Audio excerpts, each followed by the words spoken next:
Bonjour, morning brief du 18 janvier 2019.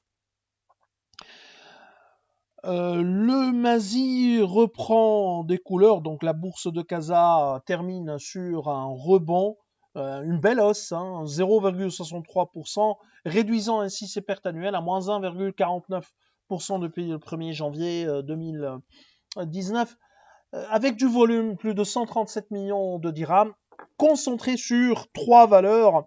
Marsamaro, 48 millions de dirhams de volume échangé. Leisure, 39 millions. Et Tissalet Al-Maghreb, 36 millions de volume échangé.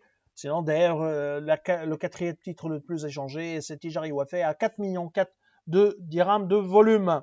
En ce qui concerne les principales variations, SMI reprend en disant 5,93%, Disway qui a rebondi de 5,54%. Côté baisse, Sanacid perd 1,84%. On reviendra à Sanacid parce qu'il y a une actualité qui concerne Sonacid. Cosumar qui perd également 1,74%. Alors pour revenir à Sonacid, donc selon Media24.com, la société allemande Scholz Holding, via sa filiale marocaine Scholz Metal Marocco, implantée dans le royaume depuis 2008 et spécialisée dans le recyclage de la ferraille, réclame une indemnité de 60 millions d'euros au gouvernement marocain.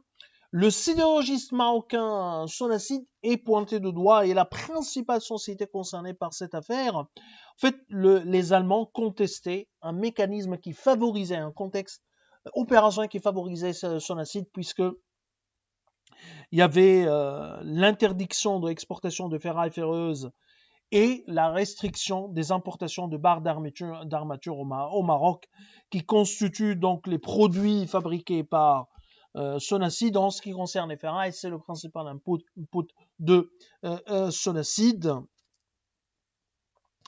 Donc, il y avait une interdiction pour l'exportation de ces ferrailles vers l'Union européenne. Ce mécanisme favorisait Sonacid, favorisait clairement Sonacid selon la société allemande. D'ailleurs, Sonacid estimait que Scholz représentait vraiment une menace pour les prix bas de la ferraille au Maroc et les prix élevés des barres d'armature. Ça, ce que réclame Scholz. C'est une autre affaire à suivre pour Sonacid, qui d'ailleurs est toujours concerné par la question de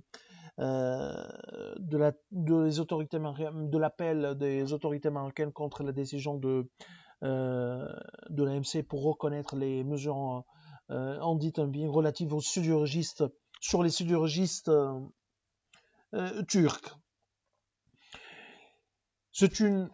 C'est un contexte de plus en plus dur pour Sonacid. D'ailleurs, on est en train de réduire nos prévisions sur 2019 et 2020, puisqu'on pense que le contexte opérationnel est de plus en plus défavorable pour Sonacid.